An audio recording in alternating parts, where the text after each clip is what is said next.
ফজরে যান নাই, আল্লাহ বলেছে ফেরেশতাদেরকে থাক, লিখিস না, জোহরে আসবে।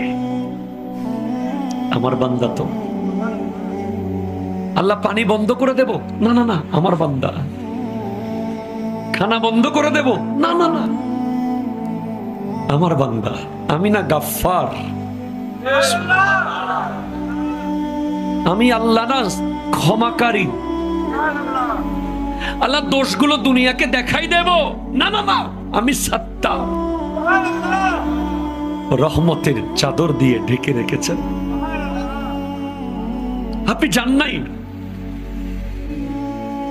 আপনাকে হাইয়া আলাস সালাহ বলার পর আবার হাইয়া আলাল ফালাহ বলেছেন। হাইয়া আলাস সালাহ বললে হতো, ফালাহ কেন বলল? আরে তোর লাভের জন্য আয়। আমি আল্লাহকে তুই সিজদা করবি, লাভটা আমার হবে না, তোর হবে।